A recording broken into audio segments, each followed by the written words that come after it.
Pensándolo un poco. Sí, ya ves, está bien. Hola Merdi, buenas tardes.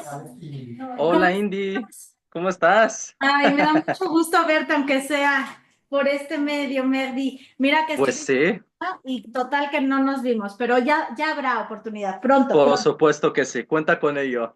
Muchas gracias, Merdi. Bueno, pues buenas tardes a todos, a todas. Muchas gracias por haberse quedado a esta última mesa del día miércoles, que en realidad, bueno, como tal, no es una mesa porque nos da mucho gusto presentar al doctor Mehdi Mesmoudi de la Universidad Autónoma de Baja California Sur. Él el día de hoy nos estará pues es un libro, ¿no? Nos estará presentando un libro que además ha sido muy resonado, que creo que es importante que escuchemos sobre él, cuyo título es Marruecos y América Latina, de la cartografía transhispánica, abordajes y desvelos actuales. Mehdi, me gustaría mucho, si es posible, no nada más también para que quede constancia, se está grabando la sesión, pero además también para nuestro público presente, si pudieras hablar un poco, en principio, claro, vas a hacer la presentación del libro, pero un poco de ti y un poco de las motivaciones que generaron este libro, ¿no? Nos gustaría escucharte y siempre muy contentas y muy agradecidas. Además, cabe decir que Mehdi en esta ocasión pues no solamente es participante de la presentación del libro, sino que ahora también lo tenemos como parte del comité organizador de la Semana de Medio Oriente y Norte de África, en donde pues ya se está llevando por un lado con Caterina, con la doctora Caterina hacia Morelia y con Mehdi hacia Baja California. Entonces, bueno, estamos, así como Camila Pastor dijo en la mañana de lo que está pasando en Medio Oriente, que es una estrella, ¿no? Que se va generando así. Esperemos que la semana sea una estrella, pero benéfica, no lo que está pasando en Medio Oriente. Pero bueno, muchas gracias, Mehdi, y te dejo el espacio para que tú nos hables y yo no hablar tanto. Adelante, Merdi, gracias. Muchísimas gracias, Indira, por tu palabra hospitalaria. Muchas gracias por acompañarme, aunque no cuerpo a cuerpo, pero en espíritu es otra dimensión, que además desde el ámbito del Islam adquiere, pues yo creo que es su máxima potencia. Por ello te agradezco muchísimo, Indira, por la complicidad y por todo este tiempo en el que hemos colaborado, en el que hemos interactuado y sin duda estoy convencido que seguiremos fortaleciendo nuestros vínculos humanos e interinstitucionales. Agradezco sobre todo que me hayan acompañado también ahí en el auditorio y que todavía no se hayan ido a comer. Eso es una buena señal. Ya Eh, regresamos. entonces, como tú me haces la pregunta, ¿no? ¿Cómo surge este libro? Definitivamente empieza de alguna forma a tejerse en medio de la pandemia, porque ustedes no me dejarán mentir, lo han vivido tan intensamente como nosotros desde este lado. La pandemia ha supuesto un antes y un después en términos de la humanidad. Entonces, desde la academia, desde el intercambio académico, intercultural, teníamos que hacerle frente en muchos ámbitos para no hacernos olvidar que estábamos viviendo la pandemia, pero sí el resistir en muchos ámbitos y proponer lo que para nosotros era de vital importancia, que era construir un espacio académico de intercambio permanente entre colegas intelectuales, investigadores, especialistas, compañeros de trabajo, desde América Latina, desde el norte de África, desde el sur de Europa y por supuesto desde el Medio Oriente, donde las temáticas de diferentes disciplinas de las ciencias sociales y las humanidades ponían en diálogo estas tres regiones, América Latina, el norte de África y el Medio Oriente. Obviamente, con especial énfasis en las representaciones sociales, culturales y literarias, ¿no? Ustedes no me dejarán mentir. En América Latina hay una inclinación hacia el tratamiento de temas desde el punto de vista sociopolítico, ¿no? Y esto tal vez no nos permite acercarnos a la complejidad étnico-racial, cultural, a las historias de vida, em, porque pues definitivamente cada disciplina implica un tipo de tratamiento, un tipo de mirada, un tipo de perspectiva.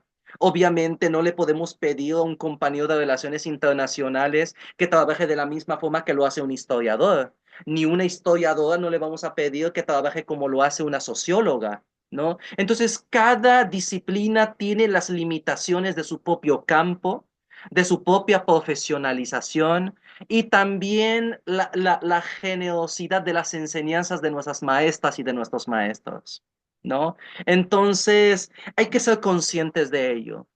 Entonces, desde esa coyuntura sanitaria de ámbito global, nos sentimos impulsados. Y desde un ámbito, podemos decir, sociodisciplinar, nos fuimos dando cuenta, Indira, ustedes creo que estarán de acuerdo conmigo en este diagnóstico. Migrábamos desde un ámbito de la bilateralidad a una multilateralidad, ¿no? Es decir, nos dimos cuenta de la emergencia de incorporar más actores, más actrices a la mesa de diálogo, porque nos permitía triangular de una manera mucho más eficaz, mucho más eficiente nuestras formas de conversar, nuestras formas de intercambiar, de establecer proyectos comunes, ¿no? Porque definitivamente la unión hace la fuerza. Conforme tengamos mayores actores, mayores actrices, es mayor la cosecha y un reflejo de ello es la propia semana, ¿no? Porque definitivamente enriquece las miradas, no solamente interdisciplinarias, sino que además permite la incorporación de saberes que no son propiamente académicos, ¿no? En un tercer ámbito, y que obedece de forma explícita el propio proyecto, era poner en el mapa el Magreb más allá de las configuraciones medio orientales, ¿no? Es decir, identificar al Magreb, el norte de África, como una región ligeramente diferente a la del Medio Oriente, ¿no?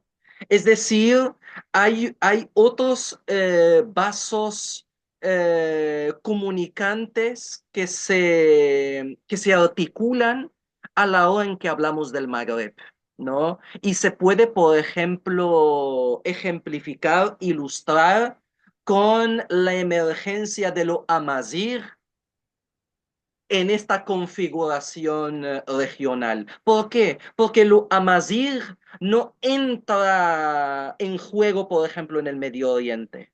Pero no quiere decir que no haya otros elementos ancestrales, originarios, diríamos, desde México y América Latina, ¿no? Hay algo muy interesante en el Magreb, porque entra en discusión no solamente desde el punto de vista orientalista en la manera en que Europa y Occidente se ha relacionado con el Magreb, sino también cómo se ha leído la historia del Magreb desde la historia del Islam. ¿No? Es decir, ¿qué ha pasado o qué pasaba en el Magreb desde una clave de lectura pre-arabista o pre-islamista? ¿No? Es decir, es verdad que que no había nada antes de la llegada de los árabes, ¿no? Entonces se ha ido privilegiando, ¿no? Obviamente con una visión de primacía desde esta lectura arabizada, islamizada del Magreb, ¿no? Entonces, este proyecto trataba de, no sé si decir la palabra recuperar, como que le tengo alergia a ese verbo, porque es imposible recuperar, pero sí ser conscientes de que el Magreb eh, pertenecía a otro entramado histórico que había que traer a la mesa, ¿no? Esta, digamos, en un tercer término. En un cuarto término, que también es un objetivo explícito de nuestro proyecto y que tiene que ver desde la historia geocultural de la hispanidad, porque Octavio Paz, en el volumen 2 de sus obras completas, segunda edición 2014, él dice, nuestra literatura, y se refiere a la literatura escrita en lengua española, dice, nuestra literatura abarca a dos continentes. Y obviamente se refiere a España y el continente hispanoamericano. Obviamente cuando yo me enfrento a este pasaje digo, absolutamente no, ¿no? Obviamente no abarca dos continentes, sino que abarca tres continentes, o al menos abarca tres regiones continentales o intercontinentales. Obviamente España y América Latina y el norte de África.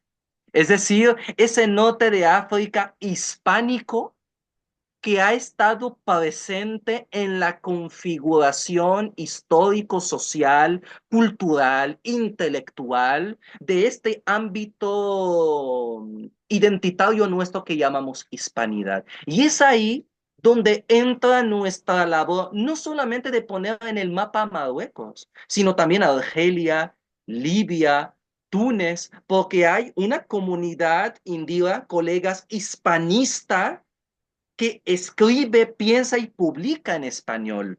Entonces yo dialogando con Octavio Paz cuando dice que nuestra literatura abarca dos continentes, ¿dónde dejamos esta generación de académicos, académicas, escritoras, escritores, intelectuales? ¿Qué hacemos, por ejemplo, con Najat el-Hashmi? ¿Qué Ujú. hacemos, por ejemplo, con escritoras, por ejemplo, que se expresan en lengua española, que obviamente reflexionan sobre la situación de las mujeres, no solamente en Marruecos, sino también cuando éstas migran a España, cómo son acogidas en esta sociedad de recepción española? Es verdaderamente interesante. Entonces, desde esa hipótesis planteábamos que nuestra literatura abarca tres continentes. Y al incorporar el Magreb en esta historia geocultural de la hispanidad, nos implica una relectura de la tradición literaria en lengua española, ¿no? Y en un quinto término, si ustedes me lo permiten, y que también creo que comulga a todas las disciplinas humanísticas y sociales, y es en esto que yo estoy cada vez trabajando, el giro transfronterizo en todos los ámbitos de la vida, es decir, las diferentes fronteras sociales, políticas, económicas, simbólicas, lingüísticas del Estado-nación, de las diferentes disciplinas, de las propias universidades en relación con la sociedad. Es decir, hay una difuminación de los límites que permite una constante permeabilidad, interacción, retroalimentación de estas fronteras, ¿no? Es decir, y esto obviamente incide, influye, compromete el proceso de construcción identitaria en nuestro siglo XXI, que además se ha hecho muy patente, Indira, compañeras, colegas,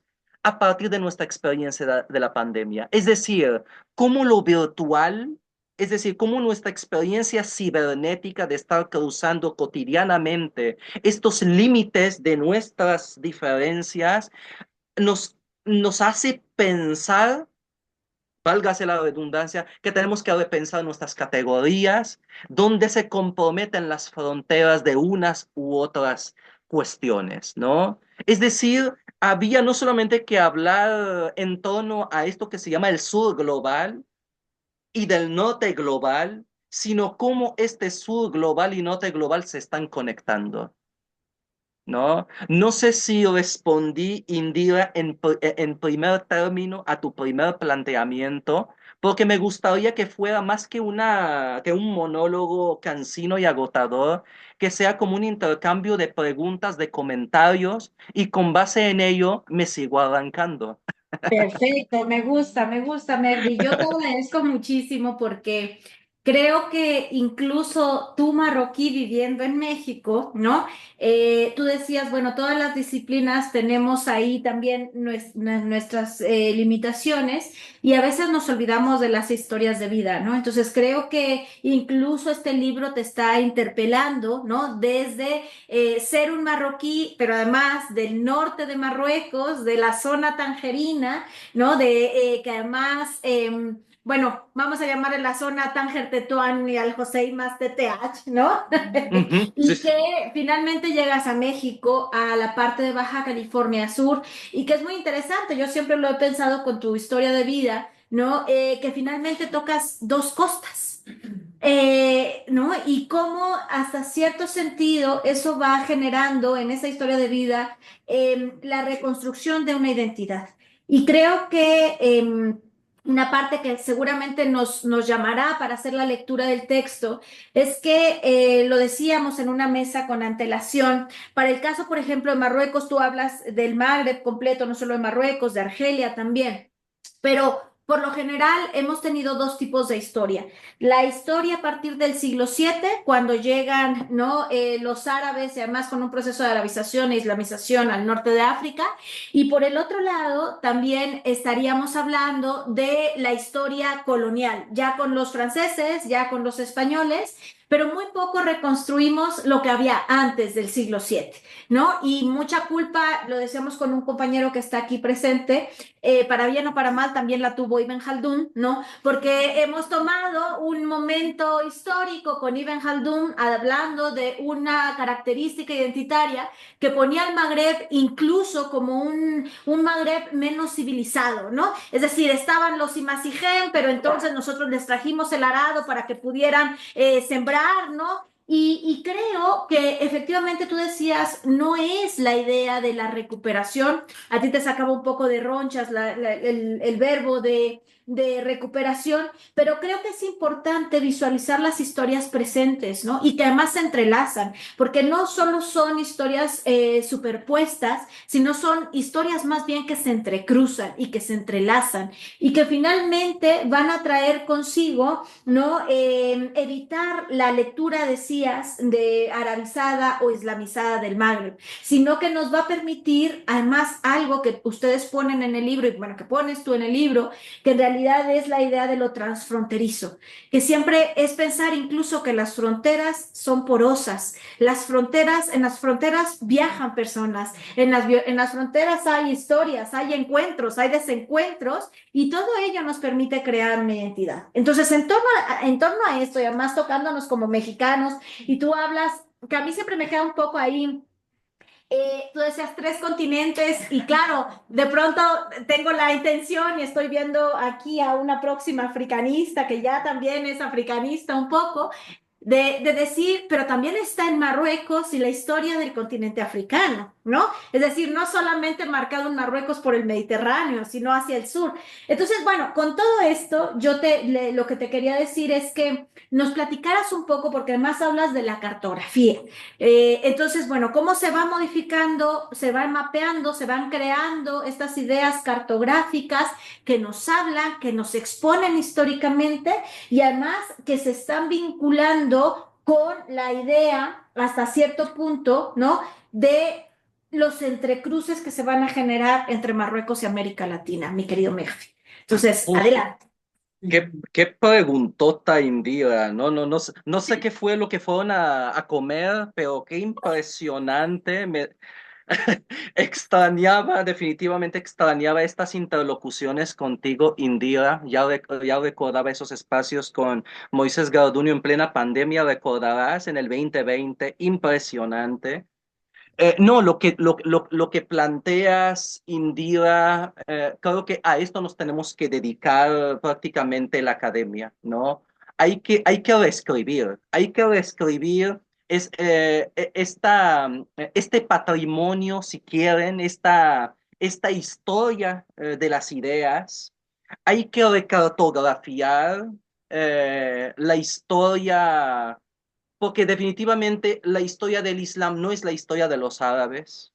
La historia de los árabes no es la historia árabe. La historia árabe no es la historia de África. La historia de África no es la historia del Mediterráneo, ¿no? Pero lo que nos estamos dando cuenta, y tú como que vi que brincó esa palabra mágica, hay que empezar a trabajar en clave de historias conectadas, ¿no? Hay que empezar a trabajar porque pues, otra vez terminamos heredando perspectivas no solamente aisladas, sino aislacionistas, que no refleja verdaderamente cómo es la mente humana. Porque nuestra mente humana, al estar pensando en algo, específicamente en algo, en automático le estamos conectando con algo. Nuestra mente funciona de forma asociativa. El ser humano es un ser asociativo, ¿no? Entonces, esto que tú nos planteas, Indira, me temo, creo que es, digamos, la asignatura pendiente. Y tocaste una figura que hay que trabajar como Ibn Khaldun. Y no olvidar que Ibn Khaldun, como todos los y las intelectuales, es un individuo de su tiempo. Es decir, ¿desde dónde está hablando Ibn Khaldun, no? Aún en esa historia transmediterránea, pero al fin y al cabo, representaba la geopolítica islámica de su momento. Es decir, el gran imperio de Marruecos, si es que se le puede llamar de esa forma, y el Andalus, ¿no? Cuya confluencia era el Islam o la visión que se tenía del Islam, a diferencia del Islam de Oriente, digamos, ¿no? Pero, por ejemplo, si traemos a colación en ese diálogo transmediterráneo, por ejemplo, estoy pensando en Muhammad Al-Kun, ¿no? Ujú, Este historiador islamólogo argelino, formado profesor de la Universidad de la Sorbona, él desde una influencia, él lo reconoce, brodeliana, él configura una historia árabe y de los árabes, pero en términos mediterráneos. Él ujú, no dice la historia árabe, él habla de la historia mediterránea y pone, por ejemplo, en diálogo, Indira, colegas, pone en diálogo, por ejemplo, a Averroes con Aristóteles, a San Agustín con Al-Farabi. ujú, Entonces, vamos viendo desde esa visión de historia conectada y más allá, digamos, del sesgo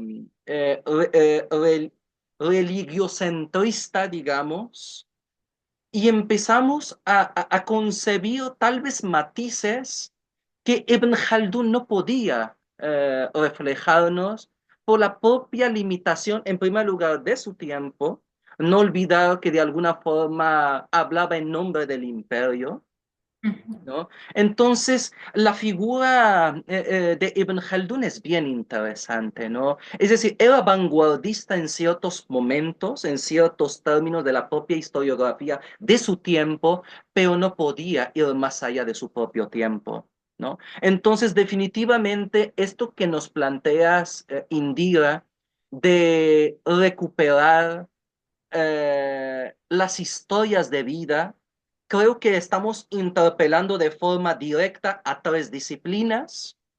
En primer lugar, obviamente, la literatura, ¿no? En segundo término, un campo dentro de la historiografía actual que podemos llamar la vida cotidiana, ¿no? O incluso las microhistorias. Es decir, cómo, por ejemplo, poder observar a partir del testimonio, de la historia, de la vivencia de voy a poner entre comillas, un sujeto insignificante, el transcurso, digamos, o la evolución de cierto evento, ¿no? Que obviamente va a tener fuertes repercusiones en lo macro histórico, ¿no? Y obviamente la tercera disciplina que creo que hay que traerla con mayor ímpetu es la etnografía, Mm. ¿no? Entonces creo que estas tres disciplinas están justamente en esta confluencia, pero hay que trabajarla de una forma mucho más consciente, mucho más decidida. Y sin duda estoy de acuerdo contigo, Indira, que a través de las fronteras, no solamente las personas circulamos, hay muchas otras cosas que las personas traemos con nosotros, historias maravillosas de vida, e incluso no habría que ver, no habría que hacerle el feo a los desencuentros. Ah. Creo que hay cosas, creo que hay, es sano darnos un tiempo, ¿no? Como decimos en nuestras relaciones, no eres tú, soy yo. O sea, darnos ese tiempo, darnos esa pausa, esa distancia que nos permite ver con mayor amplitud, con mayor espíritu crítico, el fenómeno que se nos está apareciendo. Y aquí, digamos, dejo esta segunda respuesta indira, obviamente con la esperanza de que haya mayor interpelación. Claro que sí, Mesri. Yo ya tengo aquí varias cosas que creo que habría que, me gustaría mucho que, que nos contaras qué elementos, por ejemplo, literarios, geográficos, utilizas en el libro. ¿Qué elementos tú estás mencionando también la etnografía, ¿no? ¿Cuáles son estos elementos que podrías, evidentemente sin decirnos todo para que podamos nosotros leer el libro e interesarnos en el libro, ¿no? Pero ¿qué elementos tú utilizas, e incluso metodológicamente dentro del libro, para hablar precisamente de esta cartografía entre Marruecos y América Latina? Creo que sería muy interesante que nos pudieras hablar de ello para que pudiéramos darnos una idea y claro, yo siempre digo en estas presentaciones del libro, bueno, que es una idea para que después lo compremos, ¿no? Y nos enamoremos de él o nos divorciemos de él, pero yo espero que sea enamoramiento. Entonces, bueno, adelante, Merdi. Muchísimas gracias por esta pregunta que me haces, Indira. No sé si se logra proyectar el libro. Está todavía en color negro la pantalla. A ver si Ok, puedes indicar otra vez. O ok, sea, que carga, pero no carga. muy bien. Lo que también puedo hacer es compartir con ustedes la liga, porque Está en PDF. afortunadamente, exactamente, está en acceso abierto. A ver. Bellísima. Ya te están Y, aplaudiendo acá, ¿eh? y creo que esa es una virtud, creo que se me puso un poquito lenta la computadora. Ahí va. Ok, a ver. Sí, se puso un poquito lenta la página donde tengo el libro, que es justamente este, ¿no? Porque Es quisimos bonito, ¿eh? quisimos también hacerlo en acceso abierto. No sé si pueden ustedes ver, creo que hay algo raro en esa portada, ¿verdad? Sí. Sí. Ya lo están ¿No? notando acá. ¿No? Y justamente me dicen eso mis estudiantes, me dicen, normalmente los continentes están más distanciados, ¿no? Obviamente la portada refleja nuestro deseo, ¿no? Que esta suerte de libros vayan fomentando el achicamiento, digamos, de las distancias, porque pues sí, hay una realidad geográfica que nos dice que entre el continente africano y americano, más o menos son entre 4.000 y 5.000 kilómetros. Esa es una realidad, ¿no? Obviamente con la pandemia tuvimos más o menos una especie de espejismo, ¿no? Que nos daba cierta ilusión de estar cerca, pero en realidad estamos lejos. Entonces implica un trabajo que hay que hacer de forma permanente. Este libro está dividido en tres ejes temáticos. El primero tiene que ver sobre los orientalismos de lengua española, ¿no? Sobre todo sobre todo hacer una relectura de orientalismo, no a partir de todo el legado que ya nos ha comentado Said y sus lectores, detractores, interlocutores, etcétera, etcétera, sino a partir de esa asignatura pendiente que él nos deja en el momento que nos dice que las representaciones socioculturales en lengua española sobre el Oriente son diferentes a las representaciones europeas y occidentales, ¿no? Hernán Taboada ya nos planteó que nos enfrentamos ante un orientalismo periférico, Ujú, ¿no? Es decir, alternativo, y esto no, obviamente nos pone en una coyuntura de pensar con mayor matización, con mayores, o sea, tener en cuenta los matices, tener en cuenta de que nos enfrentamos tal vez no a un discurso totalmente diferente, pero sí a una conciencia individual que se va a distanciar de una conciencia que se impone desde la narrativa orientalista francesa y anglosajona, ¿no? Entonces, el primer eje tiene que ver con eso. Y justamente ahí tenemos a tres autores que trabajan este eje. Una colega, la doctora Asia Mohsin, ujú. que ella trabaja al mexicano José María Guzmán, que es un escritor eclesiástico del siglo XIX cuando viaja a Jerusalén. Luego vienen dos trabajos sobre la narrativa de Alberto Ruiz Sánchez en este quinteto de Mogador. El segundo trabajo es del doctor Ahmed Balghzal, un colega también marroquí de la Universidad Mohammed V de Rabat, cuyo trabajo se centra en desorientar el orientalismo y en reorientar la mexicanidad, ¿no? Como una forma de deconstruir la mexicanidad más allá del legado grecolatino y judeocristiano y empezar a rastrear siempre en compañía de la narrativa de Alberto Ruiz Sánchez, tratar de construir o de identificar o de reclamar precursores de lo árabe Ujú. desde esta noción de mexicanidad. Y al final de ese eje viene un trabajo del doctor Ignacio López Calvo de la Universidad de California, Merced, también desde esta obra de Quinteto de Mogador. Luego viene un segundo eje que tiene que ver sobre las ciudades literarias, Bonito. ¿no? Entre tres orillas, tomando como Tánger el modelo de estas ciudades literarias. Es decir, cómo se ha ido construyendo discursivamente estas ciudades, ¿no? En los diferentes discursos, no solamente orientalista, también africanista, literatura del noir, literatura policíaca, ¿no? Literatura del beatnik, y cuáles los elementos que acercan o distancian a estos diferentes movimientos, diferentes literaturas, esta construcción de las ciudades.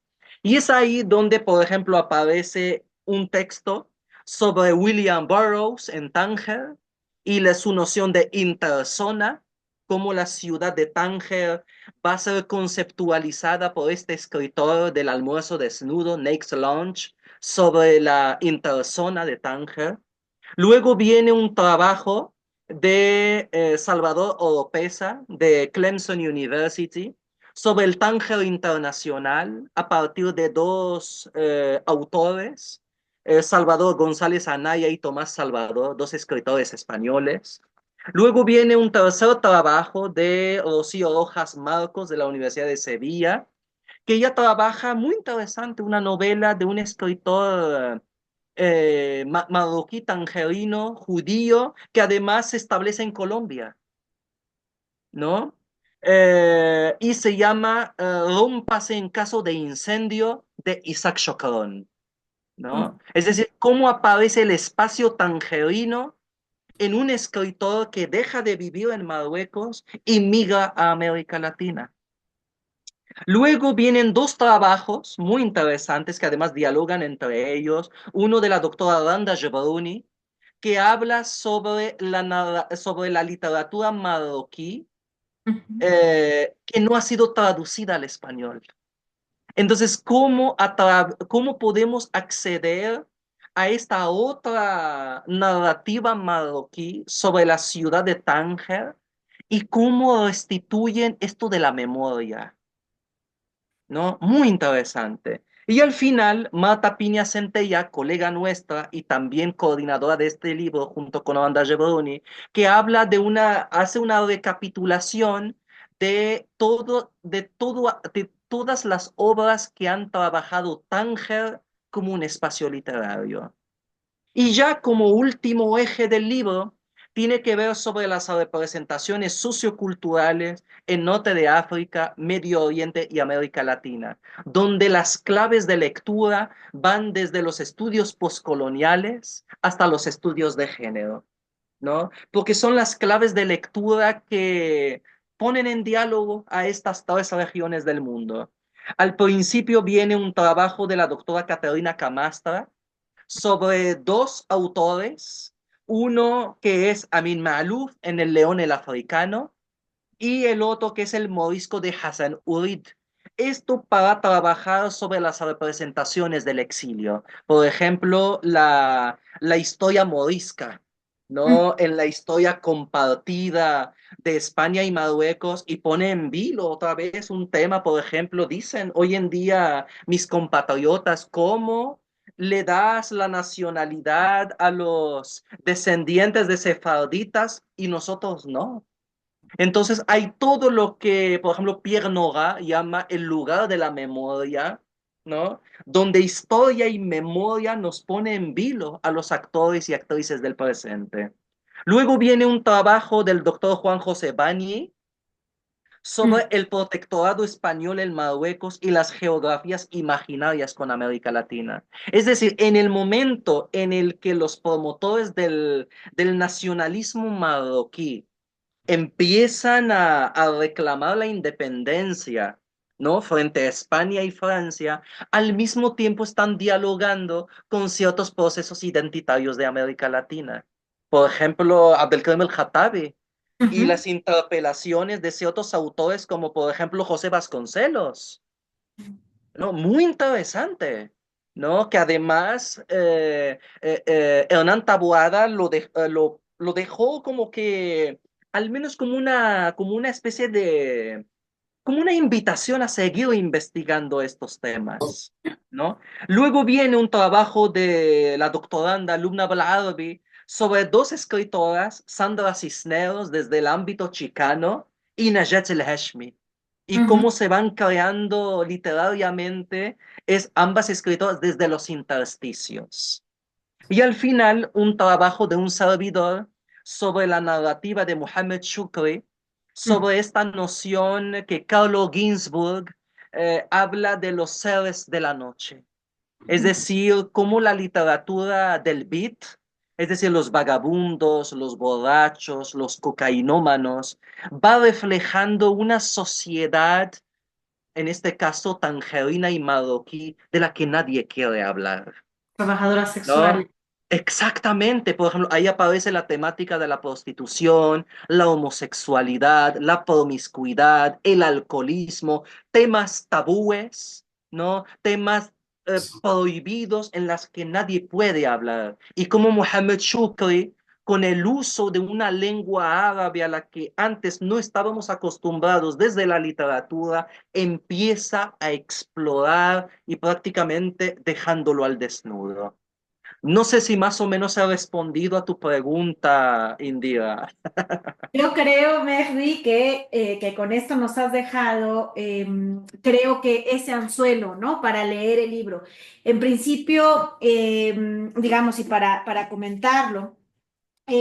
conozco, y eso fue también gracias a ti, hacia Moxin, y conozco su trabajo, ¿no? Y es bien interesante porque Hernán Taboada ya, también ya lo había hecho, ¿no? De quiénes fueron los primeros viajeros de América Latina, México, de Brasil, de Guatemala, de Colombia, hacia Medio Oriente, ¿no? Muchos de ellos eran eclesiásticos, ¿no? Y el viaje era a Jerusalén, pero también algunos fueron a Marruecos, y lo que más recuerdo es que cuando llegan a Marruecos, decían algo así como, ah, malditos moros, y nos están castigando por haber robado, ¿no? Entonces viene también esa concepción de ese orientalismo que viene vinculado precisamente, que empezamos a mirar, es un orientalismo periférico, ciertamente, porque se produce en Colombia, porque se produce en México, pero que sigue viendo con ojos muy eurocentrados y con una lectura también de literatura, que era lo que nos llegaba hasta Sor Juana Inés de la Cruz, ¿no? En El Sueño hablaba de los autoritarismos y de las pirámides en Egipto, cuando Sor Juana Inés de la Cruz nunca visitó Egipto, ¿no? Por ejemplo. Entonces es muy interesante porque creo que es necesario, porque al final nos entrelaza ese orientalismo, cómo se da la construcción, pero también la deconstrucción, y un orientalismo que decía Mehdi, y a quien Mehdi también conoce muy bien, a Eric Calderwood, que una de las críticas precisamente es que Said trabaja el orientalismo inglés y el orientalismo francés, pero no trabaja el orientalismo español. Entonces, creo que este primer apartado que tú nos estás manejando es maravilloso. Creo que lo vamos a tener que leer, ¿no? Por supuesto. Y algo también muy interesante, esto no lo sabe Mehdi, ya estoy sacando ahí experiencias personales. Mehdi sacó hace mucho una fotografía en el Facebook, en una de las librerías que a mí más me gustan en Tánger, que es la librería de Colón. Entonces, a mí esa librería me gusta mucho. Yo siempre he dicho, no sé si lo vaya a lograr, que algún día quisiera aterrizar, por supuesto, siempre digo en continente africano, pero Tánger es una de mis ciudades favoritas. Y es una de mis ciudades favoritas porque lo que acaba de decir Mehdi precisamente es que Tánger es una ciudad portuaria, pero que además tiene historias de día y tiene historias de noche, en el sentido de Mohamed Chokri, ¿no? Que finalmente nos habla de un Tánger que nunca vemos en el día, pero que en la noche está ahí, está presente, que encuentras el olor a alcohol, que encuentras la homosexualidad presente, que encuentras a las trabajadoras sexuales, que encuentras, ¿no? Y esto se maneja en la literatura. Y creo que la literatura es una puerta que además nos abre a otros mundos que no necesariamente o que están pues ciertamente reprimidos, ¿no? Por ejemplo, en muchos ámbitos como el académico. Incluso cuando está comentando Mehdi que tienen una autora que es muy importante, que además hizo un revuelo brutal en España, que es Nayat El-Habshi, que habla, ella tiene un ensayo que fue muy fuerte y que es un ensayo de Nunca más y nosotras, ¿no? Y en donde hace una crítica muy fuerte a la idea de la vinculación del Islam a las mujeres como una identidad cultural. Ella se deslinda de ello, ¿no? Y habla del Islam como una dinámica, una religión que reprime y una religión patriarcal. Y es muy interesante porque son las miradas que pocas veces tenemos, ¿no? Entonces creo que con esto, ¿no? No sé si lo logre algún día, querido Mehdi, pero si algún día lo logro, posiblemente termine en Tánger, ¿no? Pero ciertamente creo que este libro, y me gustaría abrir el espacio para el público que está presente, creo que es un libro que nos puede llevar por historias, por supuesto, de literatura, historias de vida, ¿no? En momentos diferentes, historias de viajes. Los viajes vienen con palabras, vienen con objetos, vienen con personas, vienen con historias, pero además que entrelazan a Colombia, que entrelazan a México, que entrelazan a Tánger, y por supuesto una situación también que me parece importante y que ha salido en varias mesas aquí, lo que no se ha leído, lo que no se ve, lo que no está escrito, y curiosamente nos hablas de lo que no se ha traducido en español. Y creo que ese no se ha traducido en español en principio es un deber ¿no? de por qué traducirlo en español, ¿no? Porque tiene que generar un diálogo, pero también sería interesante visualizar por qué se traduce y cuándo se traduce y por qué se traduce. ¿Y Creo cómo que se traduce? y cómo se traduce. Entonces creo que también el aparato de la traducción será importante en este libro. Así que yo estoy encantada, yo ya lo voy a comprar, ¿no? Pero, o lo voy a bajar porque es de acceso libre además, pero me gustaría que el público hiciera en estos últimos 10 minutos, parece que tenemos preguntas. Adelante, por favor. Sí, bueno, pues lo cierto es que yo estoy asombrado con esto. No tenía ninguna idea del libro. Y bueno, estoy asombrado pues porque yo mismo lo viví como autor de la traducción del Principito al español aljamiado. Justamente, pues he vivido esta cuestión de la cartografía, ¿no? De esta cartografía de estos lugares, porque precisamente con esto se demuestra que la aljamía hace más que solo cambiar letras por otras. Al hacer esta traducción, de hecho yo presenté este libro en el Centro de Acción Literaria, Javier Villarrutia, hace unas semanas, comentaba que esta traducción me hizo descubrir algo, descubrir lugares. Ya Américo Castro mencionaba en su momento, en el inicio de los estudios aljamiados, él decía que con el hallazgo de toda esta literatura, de este corpus de textos moriscos, se había ante nosotros como un nuevo mundo, como un continente nuevo. Y mucha gente los ha llamado las Américas aljamiadas, ¿no? Ahora pues podemos decir que las Américas aljamiadas, como después lo, lo criticó Luce López Baral, ¿no? También es una historia de destrucción de un mundo, ¿no? La crónica de destrucción de un mundo, como ella lo caracteriza. Pero bueno, en mi experiencia quiero decir que esa traducción, que realmente es una traducción, mucha gente ha pensado que lo único que hice fue cambiar letras por otras y no aportar nada nuevo.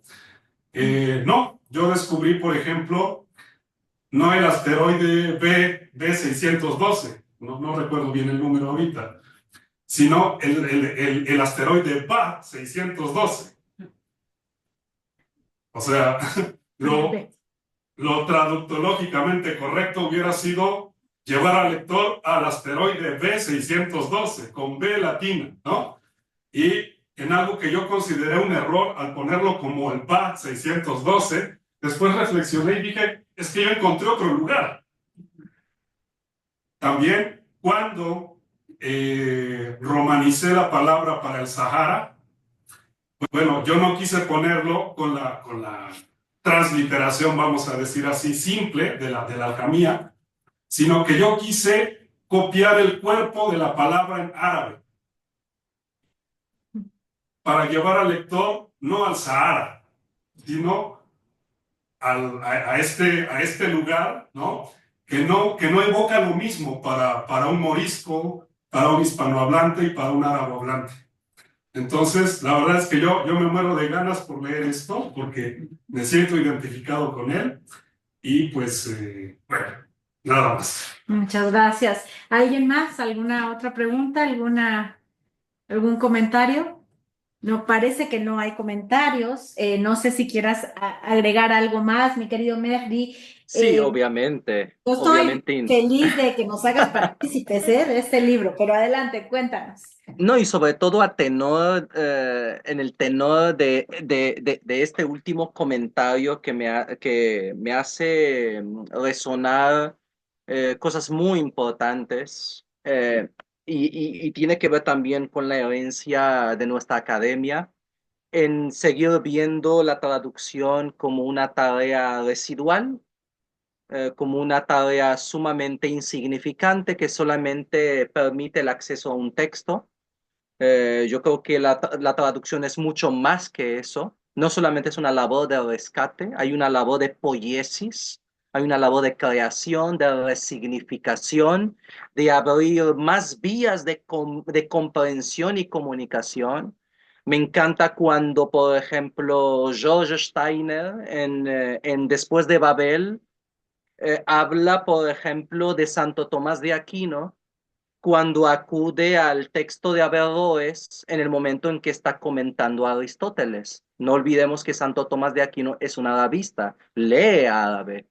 Pero llega el momento en que de repente Santo Tomás de Aquino no está entendiendo una frase de Averroes, porque Averroes está en el momento de crear una metáfora a la hora de hablar sobre lo bello.